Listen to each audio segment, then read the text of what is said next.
Fall Obsessed Outdoors is driven by Elite Archery, the world's most shootable bow.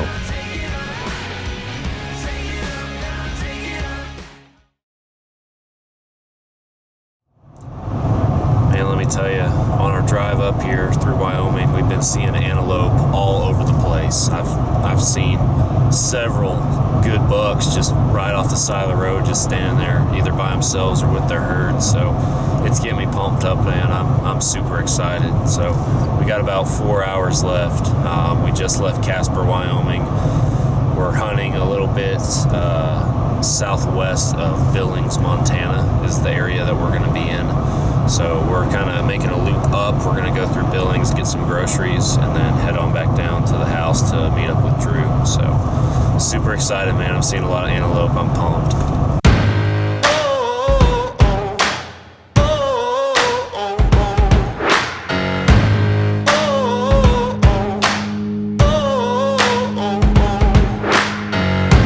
Soles of my shoes are worn, the knees of my jeans are torn.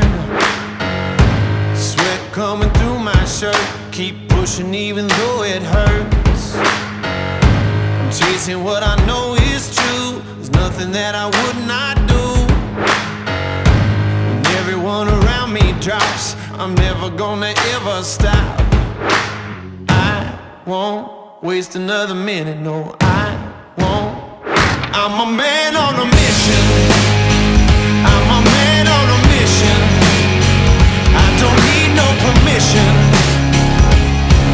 I'm a man on a mission. Take it up now, take it up. I ain't waiting and wishing. Take it up now, take it up. Oh, I got that ambition. Take it up now, take it up.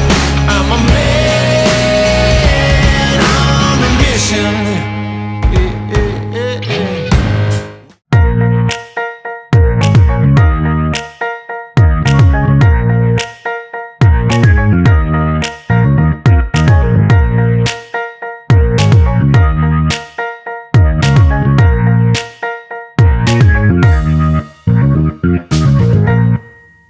So I've grown up hunting Texas my entire life.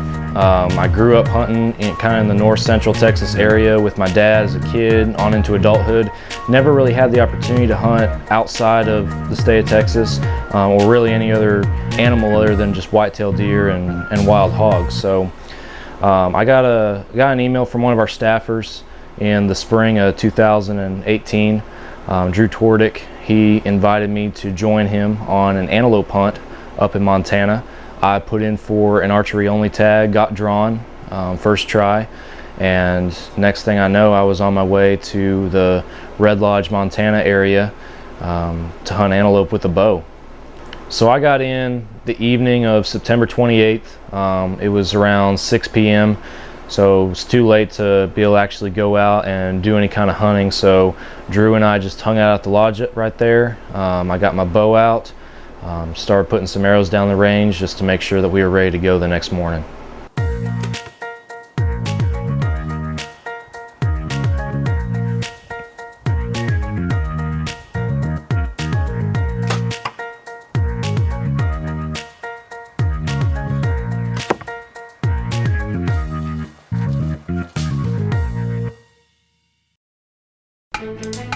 This segment of Fall Obsessed Outdoors is brought to you by Vapple Products. Bring 'em downwind.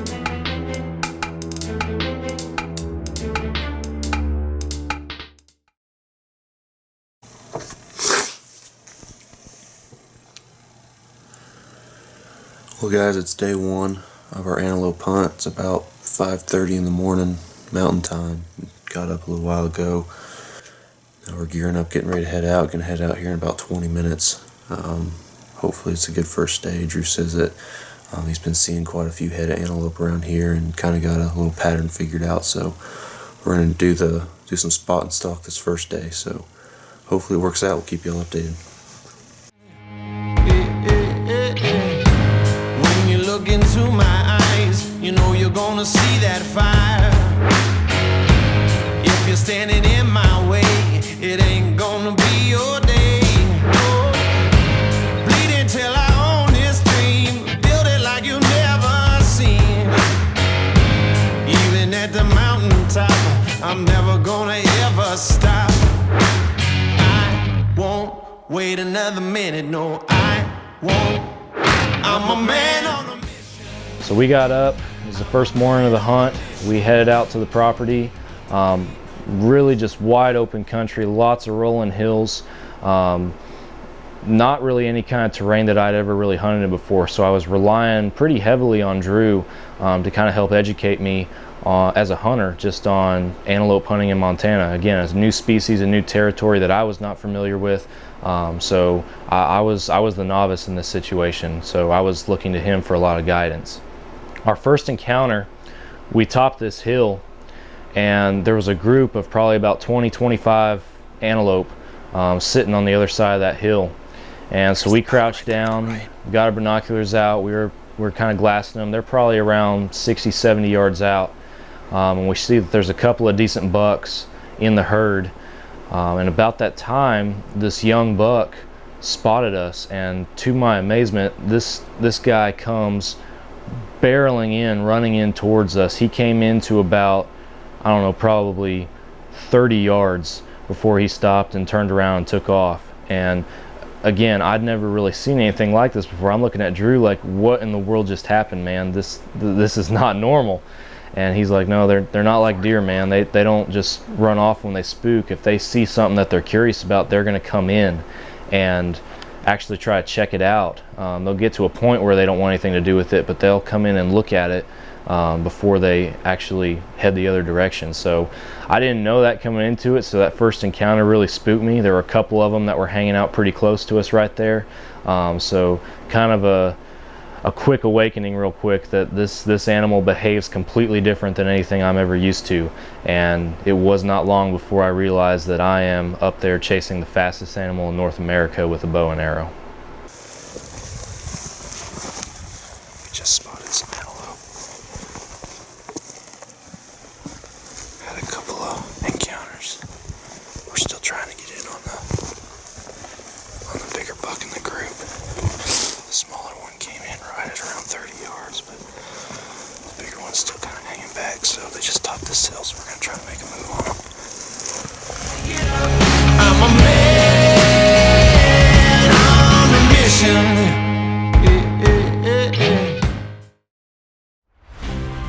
This segment of Fall Obsessed Outdoors is brought to you by Cinnamon Creek Ranch, the ultimate in archery.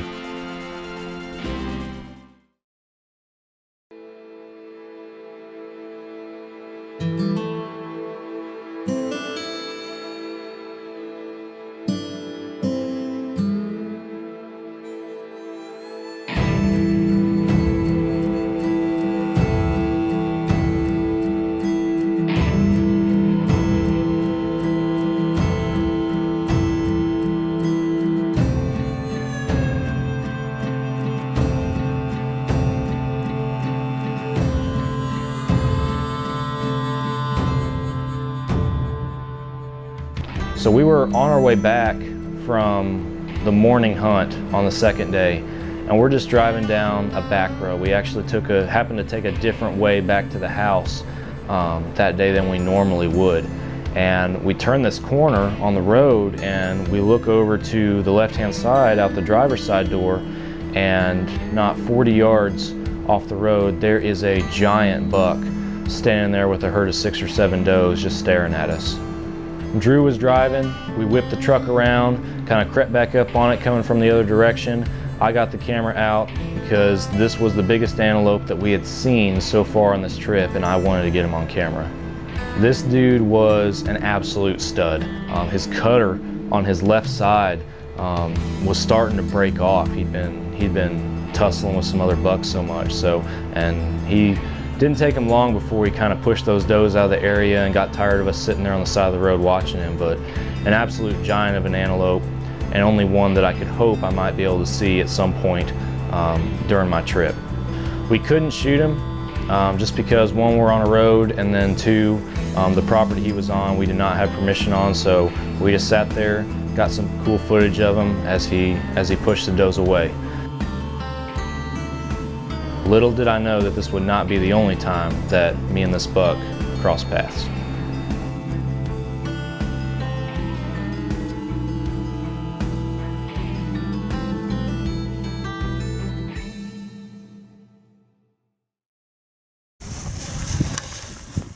Alright guys, so here's where we're at. It's day number 2. We're actually coming in here now for the afternoon sit. We hunted this morning, only saw a couple. One of them may have been a shooter, it's hard to tell. Neither one of them were in range. We did see, driving back out of here this morning, we did see a really nice one off the side of the road. We actually stopped and videoed him. It was a good looking one. He's about 3 miles from our location, so pretty far out there. But it snowed last night. There's a nice blanket of snow on my pickup, as y'all can see. It's actually thinned out a lot. Everything you see behind me here was covered in white this morning when we were walking through it. So the temperature's kind of up, the snow's kind of melted away.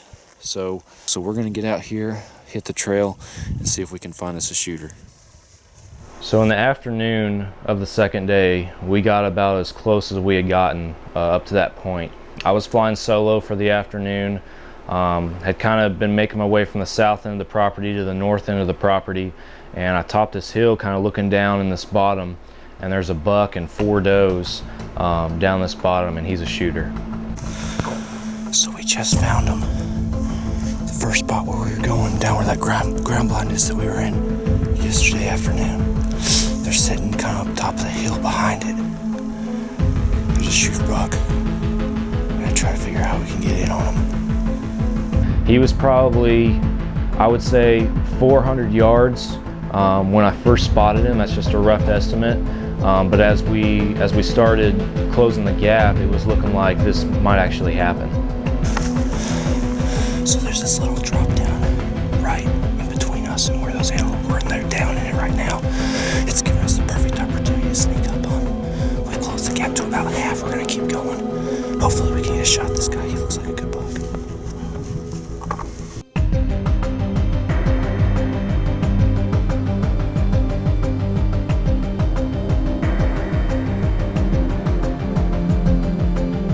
I got down to the point where I could not go any farther. I had just a little bit of brush right in front of me, and if I moved any farther than that, I was going to be completely exposed. I had nowhere to go. I simply had to hope that he came in close enough for me to get a shot.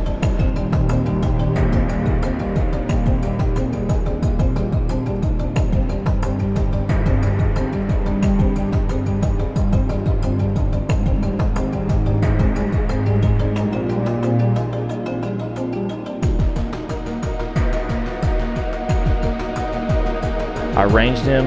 He was at 110. He was standing broadside, but with the current setup I was running, I was not comfortable flinging an arrow that far.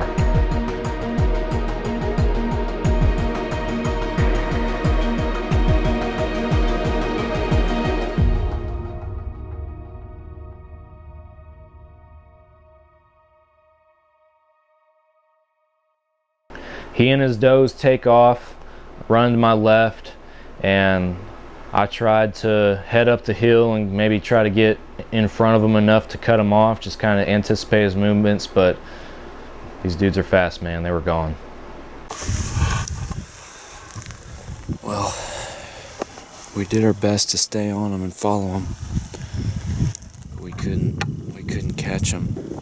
I don't know where they went, which is frustrating because we had him at 112 yards. An easy shot with a rifle. Problem is I have an archery only tag, so I have to kill him with a bow. I don't have a choice. I wish I did. This antelope hunting's no joke. Plan B.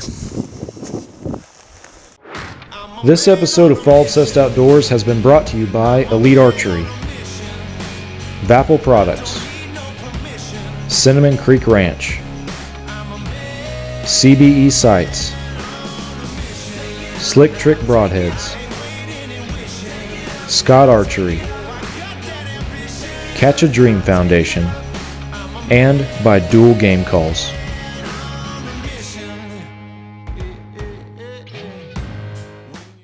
Alright, here's the deal. We're gonna go kill an antelope.